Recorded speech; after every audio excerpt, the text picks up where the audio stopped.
말씀은 고린도전서 15장 1절에서 11절까지 말씀입니다. 고린도전서 15장 1절에서 11절까지 말씀, 신약 282페이지 말씀입니다.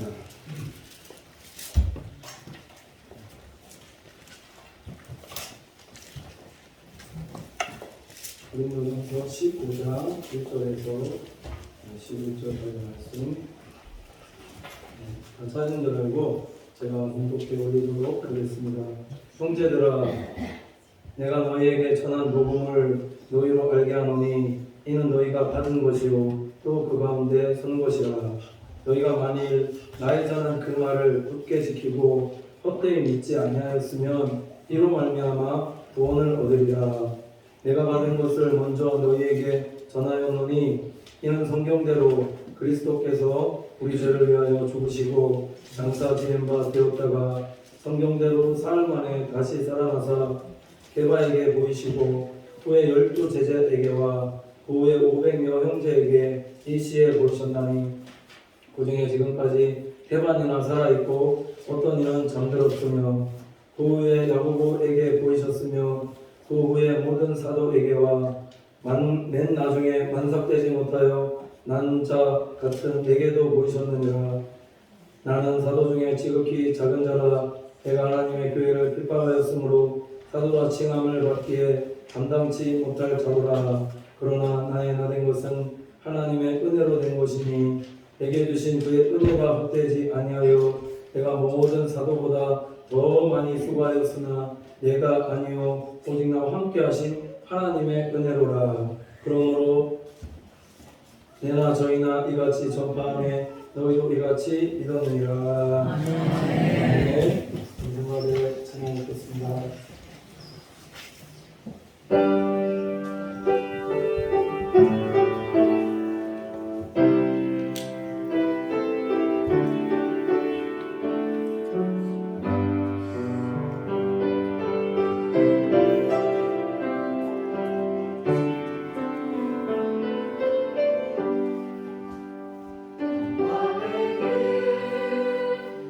먹기 전에 알고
하나님 앞에 영광의 박수. 우리 성가의 신앙을 하나님께서 드시게 받아주셨으면 믿습니다. 우리 옆에 분 모시면서 또 인사하도록 하겠습니다. 사랑합니다. 축복합니다. 예수님 부활하셨습니다.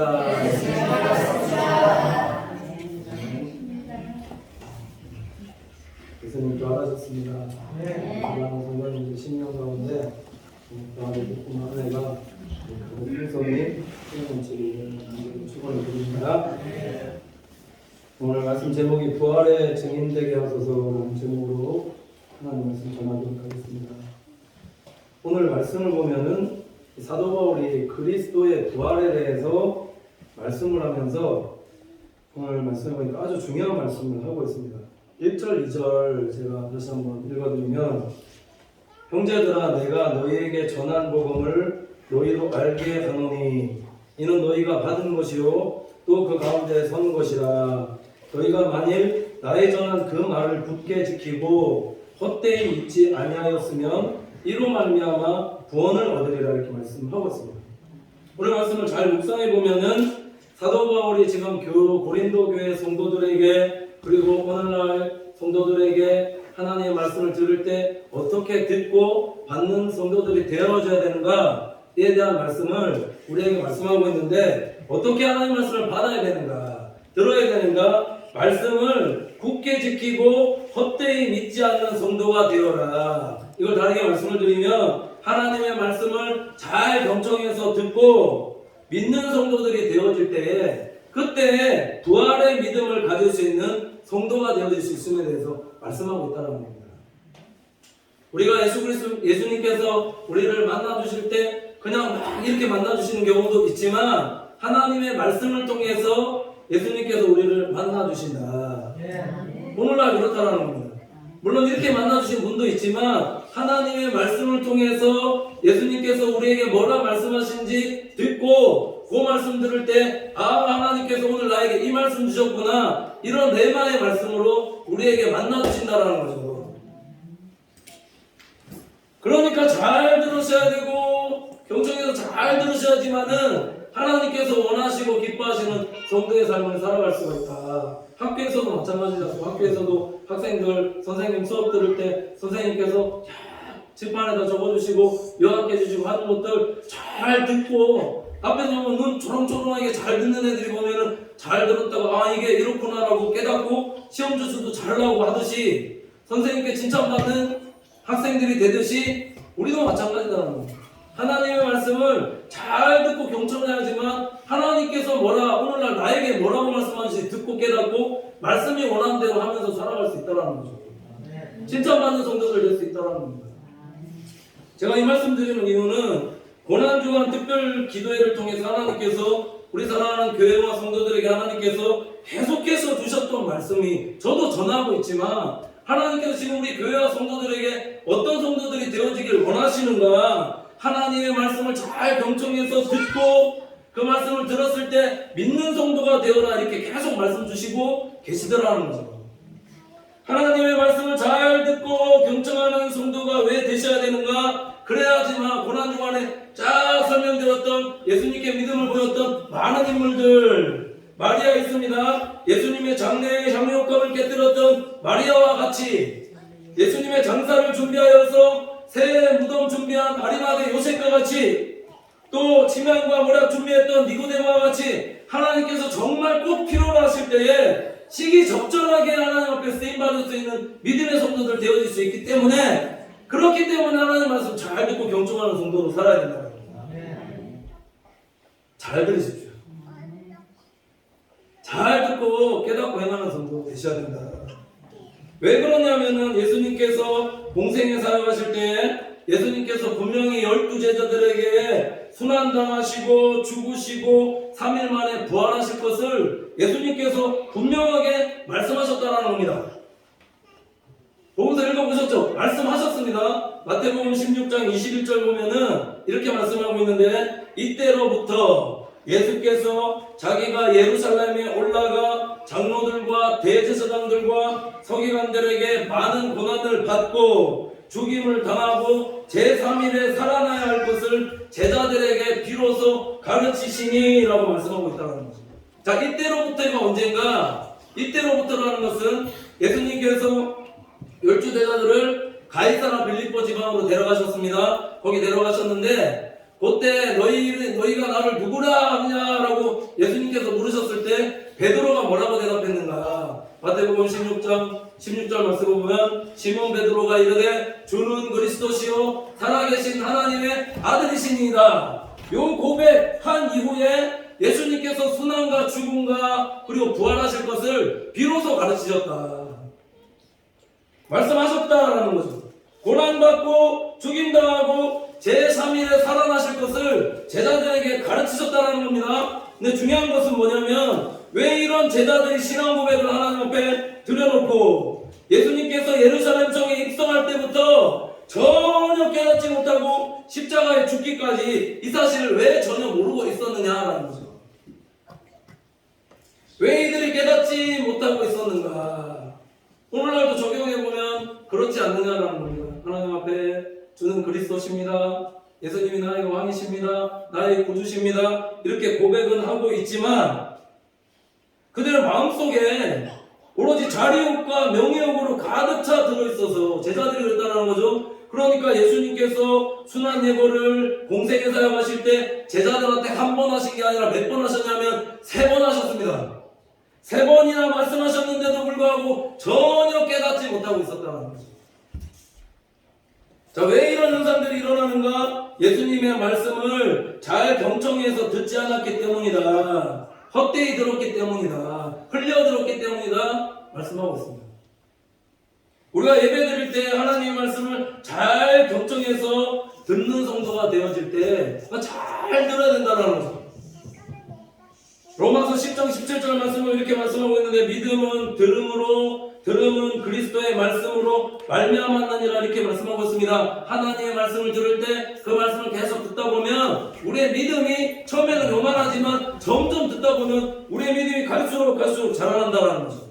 그런데 중요한 것은 마음속에 어떤 다른 우상들로 가득 차 있거나 자리욕이 있거나 명예욕이 있거나 다른 엉뚱한 걸로 차 있으면 예수님의 12 제자들과 같이 하나님의 말씀이 들려오지 않는다.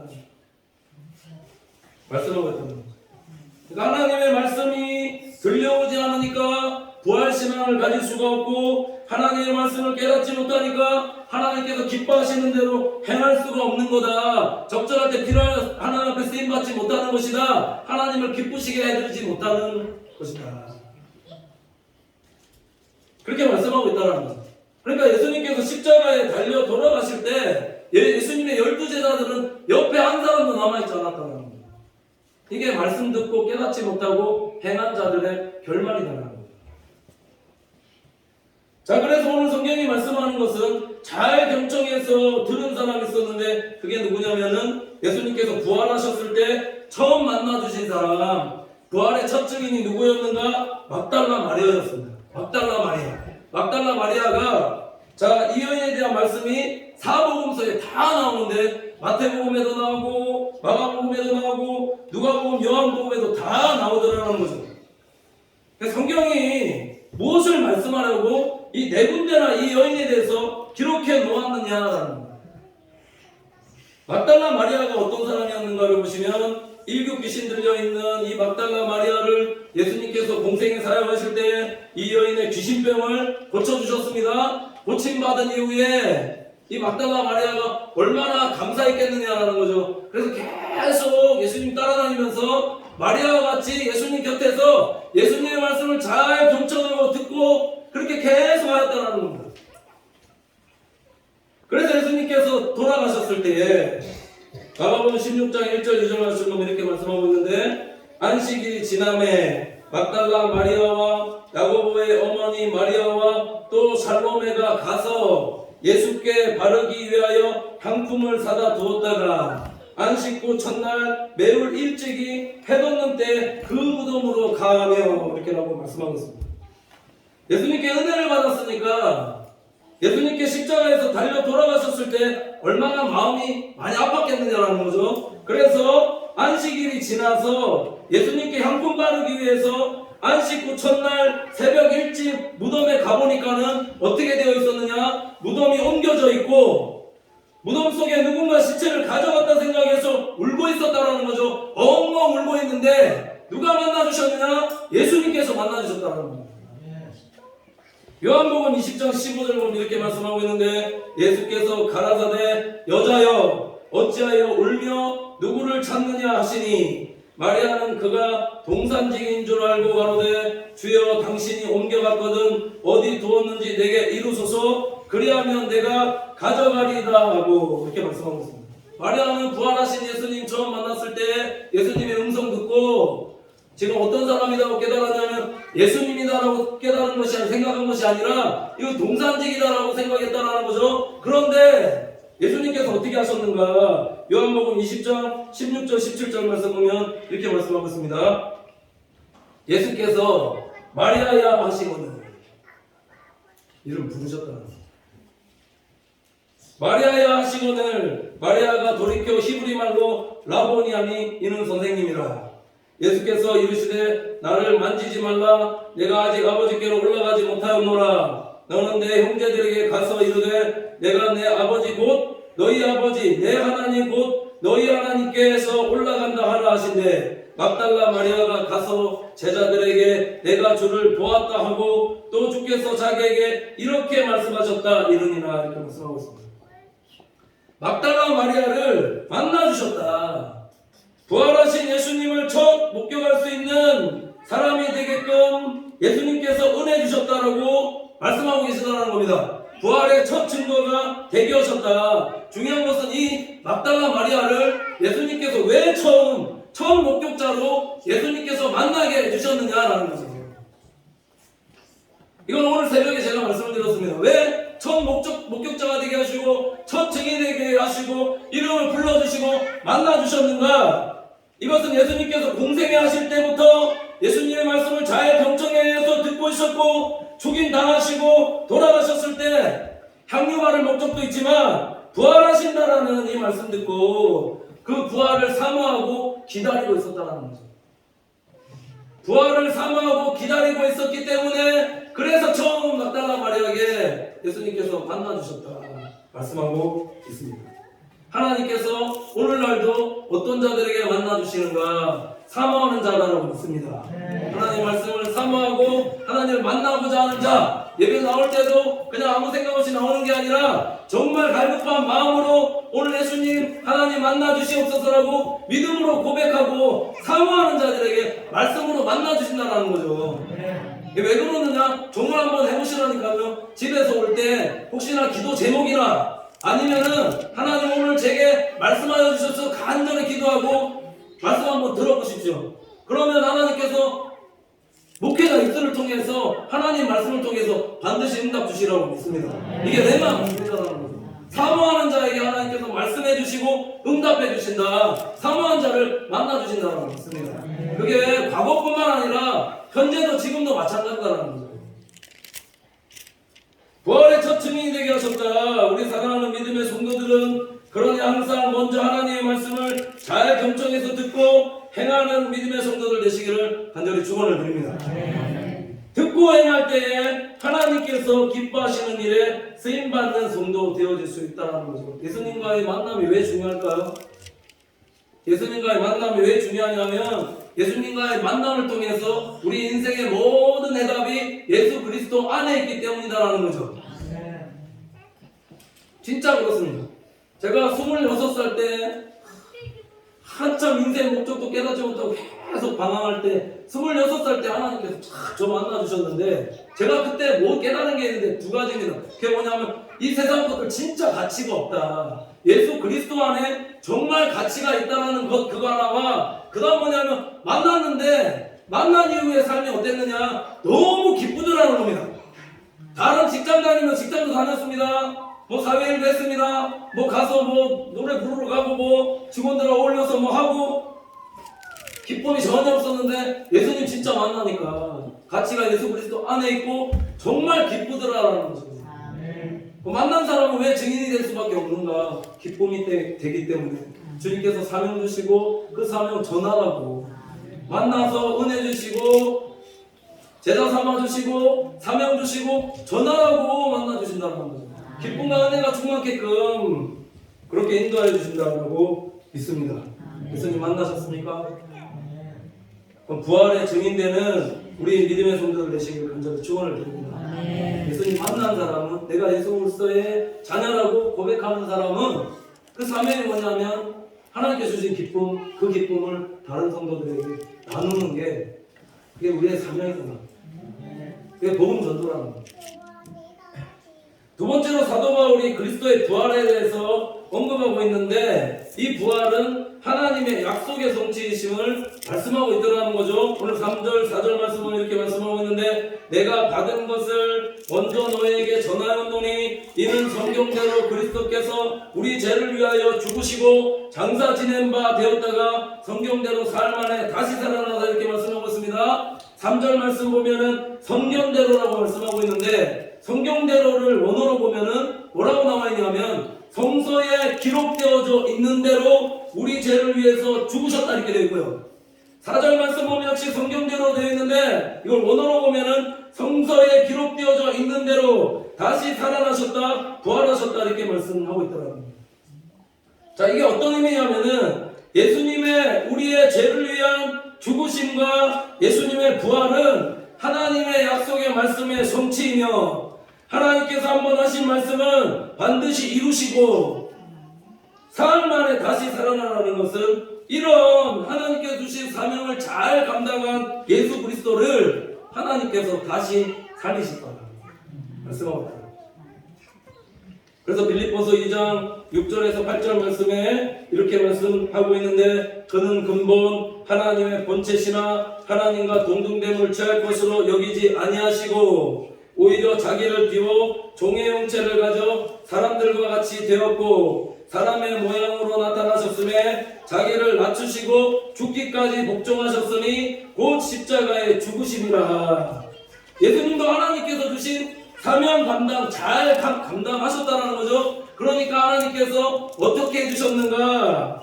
9절에서 11절 말씀은 이렇게 말씀하고 있습니다. 이름으로 하나님이 그를 지극히 높여 모든 이름 위에 뛰어난 이름을 주사 하늘에 있는 자들과 땅에 있는 자들과 땅 아래에 있는 자들로 모든 무릎을 예수의 이름에 꿇게 하시고 모든 입으로 예수 그리스도를 주라 시인하여 하나님 아버지께 영광을 돌리게 하셨느니라 말씀하고 있습니다. 하나님께서 부활케 하셨다. 이게 어떤 의미일까요? 우리도 하나님께서 우리에게 주신 사명을 하나님의 말씀대로 잘 감당하고 믿고 행하는 성도들이 되어지면 자기 십자가를 지고 하나님의 영광을 위해서 사는 사람이 되어지면 하나님께서 우리를 반드시 높이시고 그 사람을 통해서 영광 받아주신다는 약속의 말씀이다. 그럼 우리 사랑하는 성도님들께서 어떤 성도들이 되셔야 되는가? 우리도 마찬가지로 하나님의 말씀 잘 경청해서 사명 감당하는 성도들 되어질 때에 하나님께서 우리를 귀하고 복되게 사용하여 주시라고 믿습니다. 높여주시라고 믿습니다. 은혜하여 주시라고 믿습니다. 그러니까 말씀을 잘 경청하고 듣는 성도 되셔야 됩니다. 오늘 성경이 우리에게 참 중요한 말씀하고 있는데 5절에서 7절 말씀 또 읽어보시면 게바에게 보이시고 그의 12 제자에게와 그 500여 형제에게 일시에 보이셨나니 그 중에 지금까지 태반이나 살아있고 어떤 이는 잠들었으며 그 후에 야고보에게 보이셨으며 이렇게 말씀하고 있습니다. 오늘 말씀의 의미는 예수님께서 부활하신 이후에 12 제자들에게 다시 찾아가셨다. 왜 예수님께서 12 제자들에게 다시 찾아가셨을까요? 예수님 공생에서 사역하실 때 12명 어떻게 했느냐? 같이 따라다녔지만 가룟유다 같은 경우에는 예수님 팔아버리고 베드로 같은 경우에는 죽기까지 따른다 그렇게 얘기해놓고 세 번이나 예수님 부인하고 다 자리 싸움하면서 한잔 해볼까 하고 승질내고 그런 제자들이었다는 거죠. 저 같으면은 제가 만약에 그런 제자들이 있었으면은 제가 찾아가서 예수님처럼 그렇게 다시 했겠는가? 예수님께서 부활하신 이후에 다시 제자들을 찾아가셨다. 그 말씀에 보면은 보이셨다라고 말씀하고 있는데, 이걸 원어로 보면은 뭐라고 되어 있냐면은 나타내 보이셨다 이렇게 말씀하고 있더라고요. 나타내 보이셨다. 이 말씀의 의미가 어떤 의미인가? 하나님의 말씀을 깨닫지 못하였던 제자들에게 다시 나타나셔서 하나님의 말씀을 깨닫게 하셨다라는 의미인데, 누가복음에 보면은 엠마오로 가는 두 제자에게 직접 부활하신 예수님께서 나타나셔서 이 제자들에게 가르쳐 주시고 깨닫게 그렇게 하시더라는 겁니다. 누가복음 24장 25절에서 7절 32절에 이렇게 말씀하고 있는데, 가라사대 미련하고 선지자들의 말한 모든 것을 마음에 더디 믿는 자들이여, 그리스도가 이런 고난을 받고 자기의 영광에 들어가야 할 것이 아니냐 하시고, 이에 모세와 및 모든 선지자들로 시작하여 모든 성경에 쓴 바 자기에 관한 것을 자세히 설명하시니라 말씀하고 있다. 누구에게 설명하셨는가? 깨닫지 못하고 있는 두 제자들에 찾아가서 예수님께서 성경을 풀어서 말씀하시면서 이 모든 일들이 나를 위한 것이다. 내가 죽고 고난당하고 죽어서 3일 만에 부활할 것을 이게 가르치는 것이다. 제자들에게 다시 찾아가서 친절하게 가르쳐 주시고 깨닫게 하셨다는 겁니다. 저한테만 안 그럴 건데. 32절 보시면 그래서 뭐라 말씀하면, 저희가 서로 말하되 길에서 우리에게 말씀하시고 우리에게 성경을 풀어주실 때에 우리 속에서 마음이 뜨겁지 아니하더냐 하고 이렇게 말씀하고 있다는 거죠. 예수님께서 장례를 위해서 마리아를 사용하시고 구레네 시몬과 또 아리마대 요셉을 사용하시고 니고데모를 사용하셨습니다. 그런데 왜 이런 제자들을 예수님 말씀 듣고 먼저 잘 깨달은 제자들을 찾아가서 사명 주시고 칭찬하시고 계속 쓰셨으면 좋겠는데 왜 그러지 않으시고 그 사람들 안 찾아가시고 다시 12제자들 찾아와서 가르쳐 주시고 깨닫게 해주시고 풀어주신 거, 이거 성경이 왜 기록하고 있느냐는 거예요. 그 이유에 대해서 오늘 8절 9절에 사도 바울이 이렇게 설명하고 있는데, 그 후에 모든 사도에게와 맨 나중에 만삭되지 못하여 난 자 같은 내게도 보이셨느니라. 내게도 나타나 보여주셨다는 거죠. 5절에서 8절까지 12제자들과 그리고 사도 바울에게 하나님께서 보이셨다. 왜 나타내 보이셨는가? 직접 찾아와서 만나주신 이유에 대해서 말씀하고 있는데, 맨 나중에 만삭되지 못하여 난 자 같은 내게도라는 표현을 쓰고 있습니다. 원어로 보면은 이게 어떻게 되냐면, 아이가 태어날 때 칠삭궁이 같은 자, 칠뜨기 뭐 이렇게 되어 있습니다. 조사나 빨리 태어났네, 미수가 뭐 이렇게 되어 있거든요. 왜 이런 자신에 대해서 이런 사도 바울이 이런 표현을 쓰고 있는가? 나에게 다시 나타나셔서 만나주신 것은 내가 자격 미달의 사람인데 하나님께서 다시 찾아오셔서 나를 만나주셨다는 말씀입니다. 9절 보시면, 그래서 나는 사도 중에 지극히 작은 자라 내가 하나님의 교회를 기뻐하였으므로 사도라 칭함받게 감당치 못할 자로라 이렇게 말씀하고 있습니다. 깨닫지 못했을 때 어떻게 했는가? 하나님의 교회를 핍박하는 자들이었기 때문에 사도들 중에도 가장 작은 자였고, 여기 보면 사도라 칭함을 받기에 감당치 못할 자노라 원어로 보면 성도라고 불리울 만한 가치가 단 1%도 없는 자였다. 그만큼 내가 미숙하였고 정말 예수 그리스도를 알지 못하는 그런 사람이었다라고 지금 고백하고 있는 거다. 그런데 주님께서 찾아오셨다. 정말 자격 없는 자에게, 정말 가치 없는 자들에게 주님께서 다시 찾아오셔서 하나님 나라 일들을 감당할 수 있는 은혜를 주셨음에 대해서 말씀하고 있더라는 겁니다. 왜 그렇게 하셨느냐라는 거죠. 10절 보시면 사도 바울이 이렇게 말씀하고 있는데, 그러나 나의 나된 것은 하나님의 은혜로 된 것이니 내게 주신 그 은혜가 헛되지 아니하여 내가 모든 사도보다 더 많이 수고하였으냐? 내가 아닌 오직 나와 함께 하신 하나님의 은혜로다 말씀하고 있습니다. 10절 이 한 절 안에 하나님의 은혜다를 벌써 3번이나 말씀하고 있다는 것은 이 찾아오신 하나님의 은혜가 엄청나게 크다라는 것을 말씀하고 있다는 거예요. 오늘 말씀을 통해서 왜 하나님께서 예수님의 12제자들이 그렇게 예수님을 따라다녔는데도 불구하고 이 부활을 순환을 깨닫지 못하게 하셨는 것과 왜 사도 바울과 같은 교회를 핍박하고 자격 없는 자들을 직접 찾아오셔서 만나주셨는가를 살펴보면 오늘 말씀 통해서 깨달을 수 있는 게 결론이 뭐냐? 더 큰 은혜와 복을 주시기 위함이다. 말씀하고 있다는 거예요. 오늘 말씀대로 한다면 그의 은혜가 헛되이지 아니하여 내가 모든 사도보다 더 많이 수고하였으나 이렇게 말씀하고 있는데, 이렇게 말씀하고 있는 것은 하나님의 은혜가 헛되지 아니하고 모든 다른 어떤 사람들보다 복음과 하나님의 나라 영광을 위해서 더 많이 수고하는 자로 하나님께서 사용하시기 위한 그 하나님의 경륜과 섭리임을 오늘 성경이 말씀하고 있다는 거죠.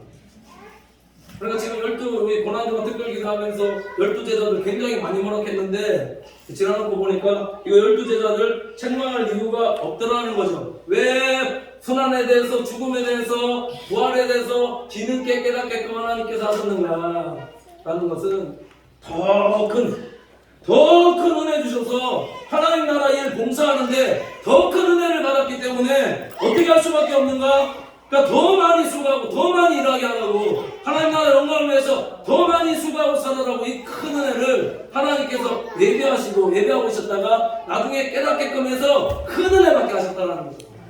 사도 바울도 마찬가지다라는 겁니다. 왜 하나님의 교회를 알지 못하게 있을 때 계속 핍박했는가? 모르고 행하다가 나중에 제가 잘못했다는 걸 깨달았을 때 그럼에도 불구하고 이렇게 제 많은 나에게 하나님께서 나에게 이렇게 큰 은혜 주셨구나 깨달으면 그래 생명 드리죠. 생명 드리죠. 진짜 다 드리죠.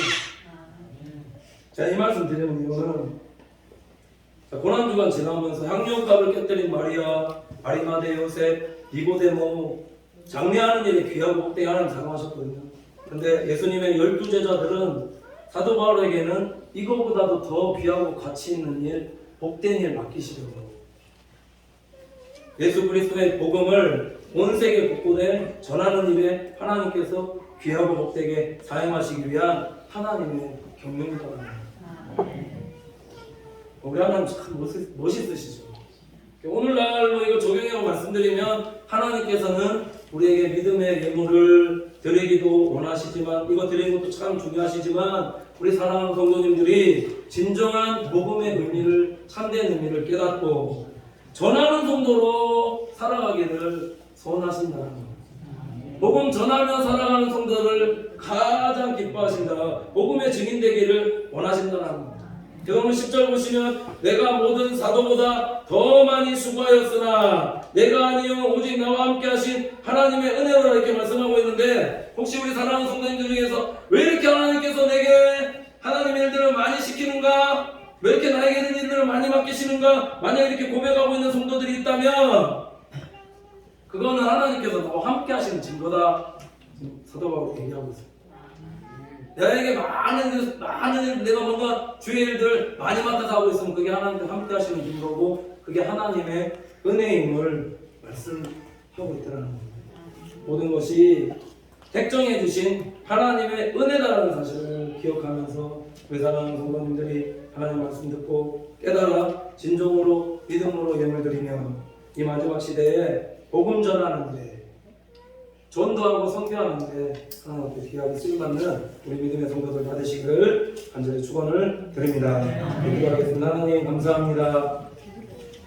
사랑하는 성도들, 항상 하나님의 말씀대로 하나님의 말씀을 헛되이 받지 않고 하나님의 말씀을 잘 경청하는 자들 되어 오늘도 말씀하시는 하나님의 음성 듣고 말씀대로 행하는 우리 성도들 되어지게 인도하여 주시옵소서.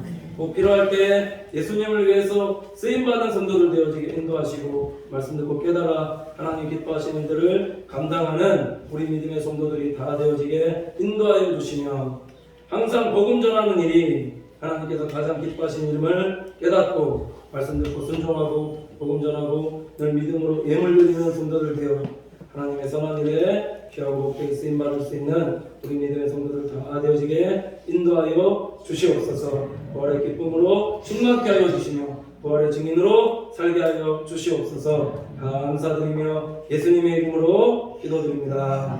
아멘.